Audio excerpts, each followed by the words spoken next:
जय श्री हरि विष्णु, जय माँ लक्ष्मी।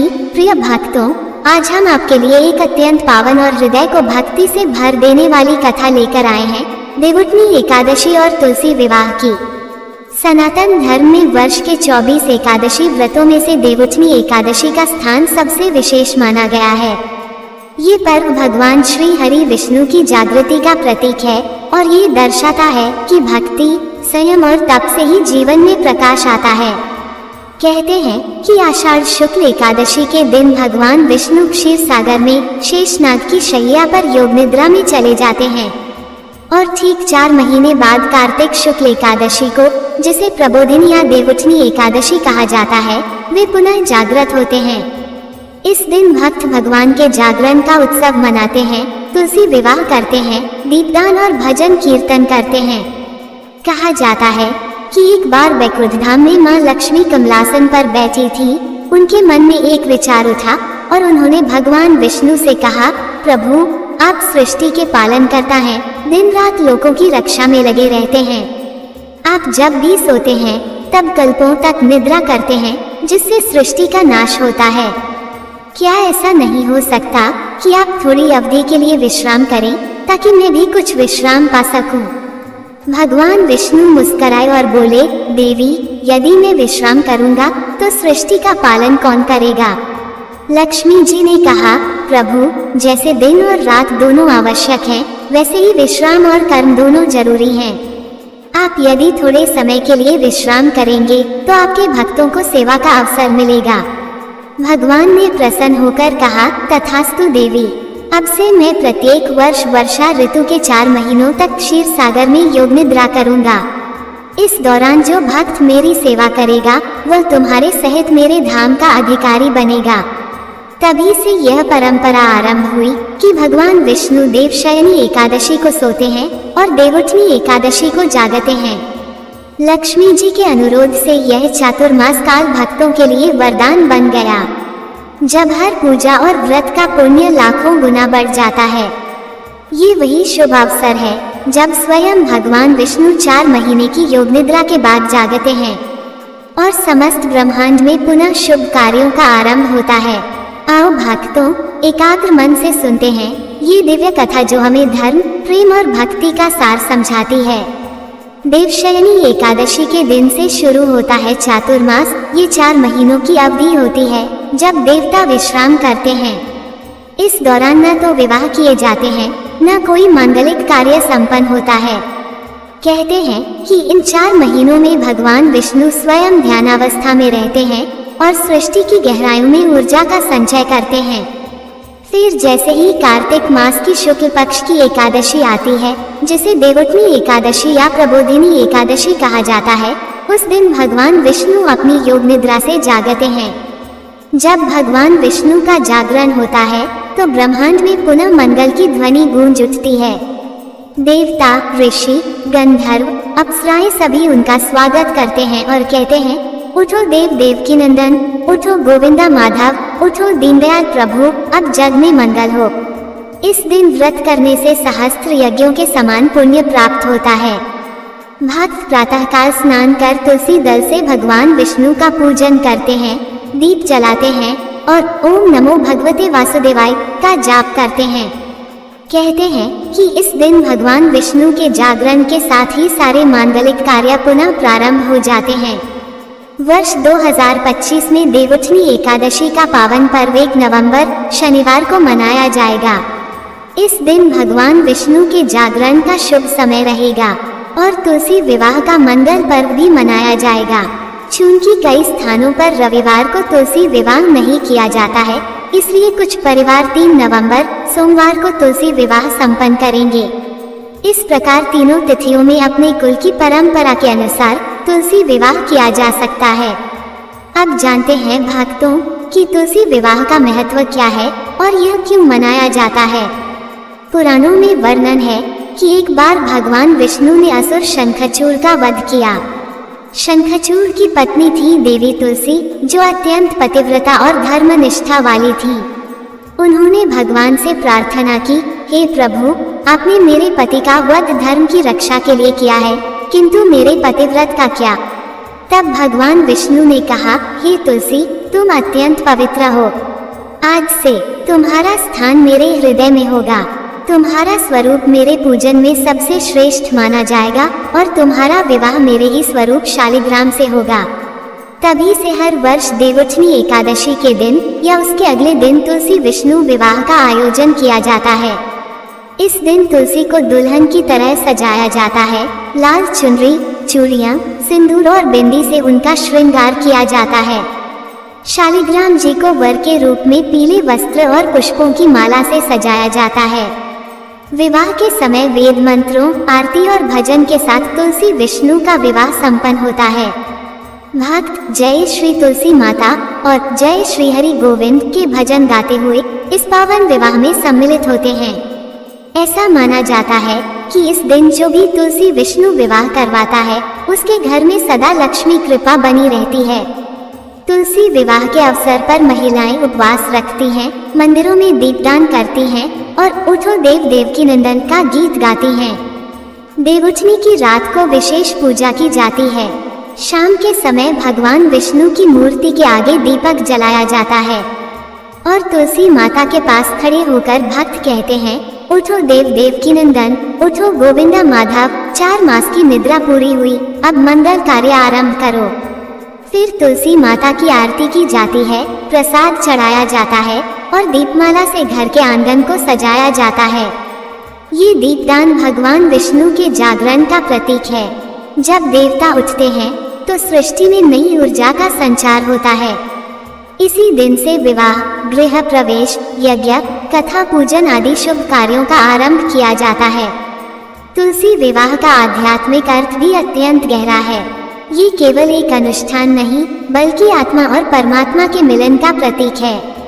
तुलसी माता भक्ति का स्वरूप है और भगवान विष्णु परमात्मा का।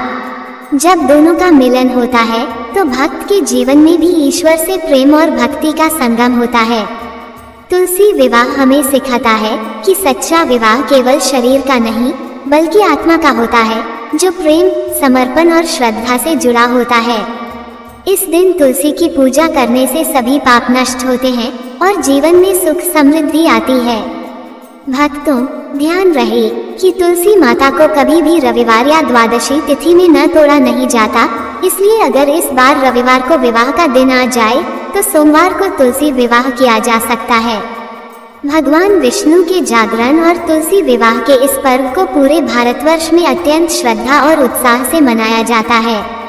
वृंदावन, मथुरा, द्वारका और उज्जैन जैसे तीर्थ स्थलों में इस दिन हजारों दीपक जलाए जाते हैं।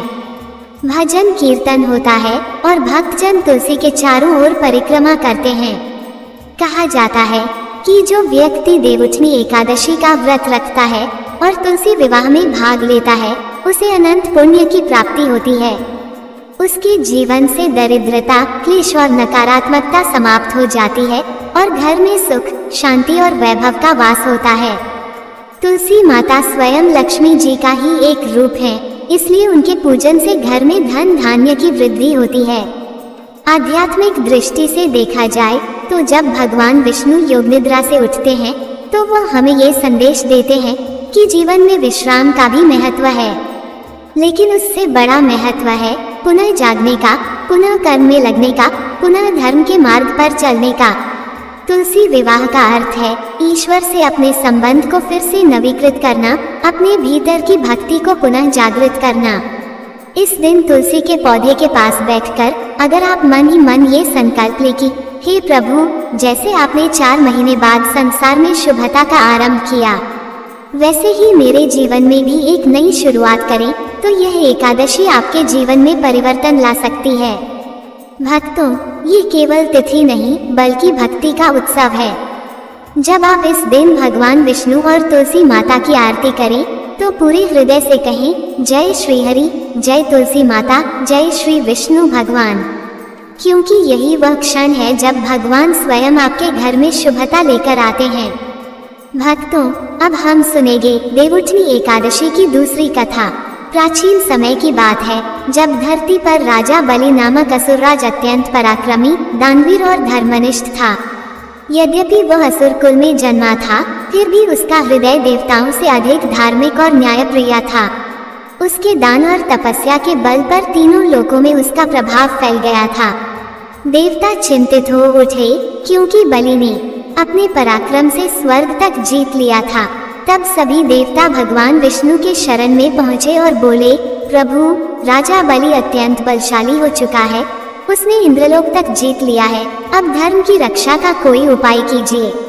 भगवान विष्णु मुस्कुराए और बोले, देवताओं, जब तक वह अधर्म नहीं करता मैं उसका विनाश नहीं कर सकता, परंतु धर्म की स्थापना हेतु मैं स्वयं एक लीला रचूंगा। इसके बाद भगवान ने वामन अवतार धारण किया, एक सुंदर तेजोमय बाल ब्राह्मण के रूप में। उन्होंने कमंडल, छत्र और कुश धारण किए और महर्षि कश्यप और अदिति के पुत्र के रूप में प्रकट हुए। जब उनका जन्म हुआ तो ब्रह्मांड में दिव्य प्रकाश फैल गया। सभी देवताओं ने उनका स्वागत किया और उन्हें प्रणाम किया। देवमाता अदिति ने कहा, वत्स, तुम स्वयं नारायण हो, अब जाकर धर्म की रक्षा करो। वामन रूप में भगवान विष्णु यज्ञ भूमि की ओर चल पड़े, जहाँ राजा बलि महान यज्ञ कर रहे थे। जैसे ही वामन देव उस यज्ञ में पहुँचे, सभी ऋषि मुनि विस्मित हो गए। उनके मुख पर तेज था, नेत्रों में करुणा और वाणी में मधुरता। राजा बलि ने उन्हें देखा और तुरंत उठकर प्रणाम किया। बोला, हे ब्राह्मण कुमार, आप मेरे यज्ञ में पधारे, यह मेरा परम सौभाग्य है। बताइए, मैं आपकी क्या सेवा कर सकता हूँ? भगवान वामन ने मधुर स्वर में कहा, राजन, मैं केवल 3 पग भूमि चाहता हूँ, जहाँ मैं अपने चरण रख सकूँ। बलि हंस पड़े, मात्र 3 पग भूमि? आप बालक हैं, मांग लीजिए स्वर्ण, रत्न या गांव का गांव। वामन मुस्कुराए, राजन, जो मुझे चाहिए वही मांगता हूँ, 3 पग भूमि ही पर्याप्त है। गुरु शुक्राचार्य ने बलि को सावधान किया, राजन, यह कोई साधारण बालक नहीं, स्वयं विष्णु हैं, जो तुम्हारी परीक्षा लेने आए हैं। लेकिन बलि ने दृढ़ स्वर में कहा, गुरुदेव, यदि स्वयं विष्णु भी आए हैं तो यह मेरे लिए गौरव है। मैं कभी किसी याचक को खाली नहीं लौटाता। और उसने वचन दे दिया। तभी भगवान वामन ने अपना विराट स्वरूप धारण किया। एक पग में उन्होंने पृथ्वी नाप ली, दूसरे पग में आकाश और तीसरा पग मांगा, राजन, अब बताओ तीसरा पग कहाँ रखूं? बलि ने सिर झुकाकर कहा, प्रभु, तीसरा पग मेरे सिर पर रख दीजिए। भगवान ने प्रसन्न होकर अपना चरण उसके सिर पर रखा और उसी क्षण बलि पाताल लोक में चला गया। किंतु उसकी भक्ति, सत्यता और दानशीलता देखकर भगवान विष्णु ने कहा, राजन, मैं तुम्हारे वचन का मान रखूंगा। प्रत्येक वर्ष 4 महीनों तक मैं स्वयं तुम्हारे लोक में रहूंगा। तभी से यह परंपरा आरंभ हुई कि आषाढ़ शुक्ल एकादशी देवशयनी एकादशी के दिन भगवान विष्णु योग निद्रा में चले जाते हैं और कार्तिक शुक्ल एकादशी देवउठनी एकादशी को जागते हैं। ये 4 महीने चातुर्मास कहलाते हैं, जिसमें सभी देवता विश्राम करते हैं और पृथ्वी पर किसी भी शुभ कार्य का आयोजन नहीं किया जाता। इन महीनों में भक्त केवल साधना, व्रत और पूजा में लीन रहते हैं। जब कार्तिक शुक्ल एकादशी आती है तब भगवान विष्णु का जागरण होता है। इसे देवउठनी एकादशी कहा जाता है। इस दिन माना जाता है कि सृष्टि में पुनः शुभता और जागरण का आरंभ होता है। भक्त इस दिन भगवान विष्णु का जागरण उत्सव मनाते हैं, दीप जलाते हैं, तुलसी और शालिग्राम का विवाह करते हैं, क्योंकि यही पहला मांगलिक कार्य होता है जो विष्णु के जागने के बाद आरंभ किया जाता है। तुलसी विवाह इस बात का प्रतीक है कि भगवान विष्णु अब पुनः जाग गए हैं और सृष्टि में धर्म, भक्ति और प्रेम की लहर फिर से बहने लगी है। इसलिए भक्तगण इस दिन कहते हैं, जय देव उठे श्रीहरि, सोवत रहे 4 मास, अब जागे शुभ कार्य करिए, मिटे अज्ञान का त्रास।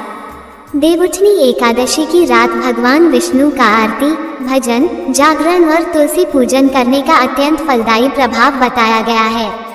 जो भक्त सच्चे मन से इस दिन व्रत और पूजा करता है, उसके जीवन से अंधकार मिट जाता है और उसके सभी कार्य सिद्ध हो जाते हैं।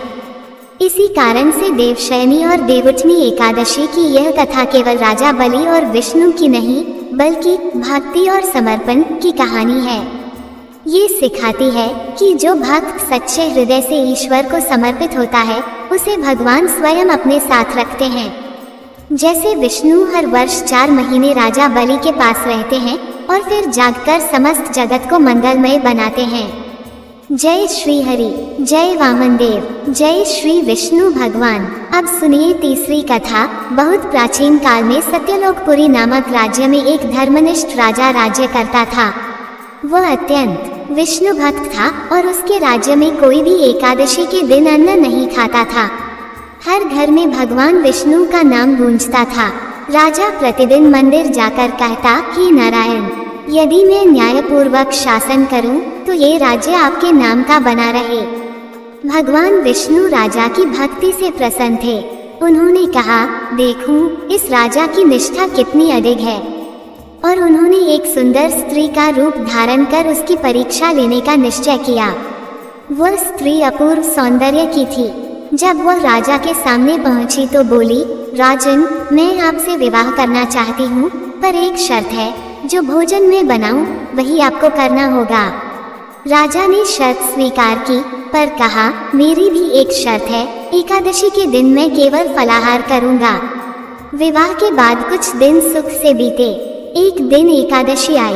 रानी ने स्वादिष्ट भोजन बनाया और राजा से कहा, राजन, आज मेरे हाथ का भोजन कीजिए।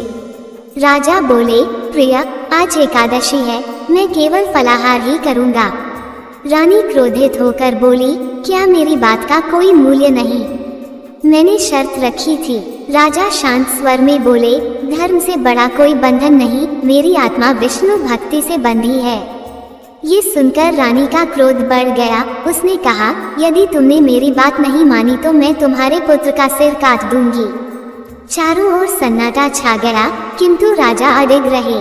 उन्होंने कहा, यदि मेरे धर्म पालन से मेरे पुत्र का बलिदान भी हो जाए तो भी मैं विचलित नहीं होऊंगा। तभी रानी का रूप बदल गया, तेजों में प्रकाश फैला और स्वयं भगवान विष्णु प्रकट हुए। भगवान बोले, राजन, तुम्हारी अडिग भक्ति देखकर मैं प्रसन्न हूँ। आज से तुम्हारा नाम व्रतनिष्ठ राजा होगा। तुम्हारे राज्य में सदा धर्म की विजय रहेगी। राजा ने कहा, प्रभु, मेरे राज्य में सदैव आपका निवास रहे। भगवान ने आशीर्वाद दिया, जो व्यक्ति एकादशी का धर्म पूर्वक पालन करेगा वह मेरे धाम का अधिकारी बनेगा। अब सुनिए चौथी कथा। एक छोटे से गांव में हरिदास नाम का गरीब ब्राह्मण रहता था। वह निर्धन था, परंतु भगवान विष्णु का परम भक्त था। हर एकादशी को व्रत रखता और भजन गाता। एक दिन उसने मन में सोचा, भगवान मेरे घर क्यों नहीं आते? उसने संकल्प लिया कि अगली एकादशी को भगवान को भोजन के लिए आमंत्रित करेगा। एकादशी के दिन उसने घर को साफ किया, तुलसी का मंडप सजाया और कहा, हे प्रभु, आज मेरे छोटे से घर में पधारो। तभी दरवाजे पर एक तेजस्वी ब्राह्मण आए। हरिदास ने उन्हें प्रणाम किया और आदर से बैठाया। जब उसने भोजन परोसा तो ब्राह्मण बोले, हरिदास, मैं तुम्हारी भक्ति से प्रसन्न हूँ, मैं स्वयं नारायण हूँ। ये सुनकर हरिदास भाव विभोर हो गया। उसी समय राजा वहाँ से गुजरा। उसने हरिदास के घर से तेज निकलते देखा। पास जाकर देखा तो स्वयं भगवान विष्णु हरिदास के साथ बैठे थे। राजा ने हाथ जोड़कर कहा, प्रभु, आप इस निर्धन भक्त के घर। भगवान बोले, जहाँ सच्ची भक्ति होती है मैं स्वयं वहाँ आता हूँ। मंदिरों में मेरी मूर्ति रहती है, पर भक्त के हृदय में मैं प्रकट होता हूँ। ये कहकर भगवान ने हरिदास को अपने धाम ले गए।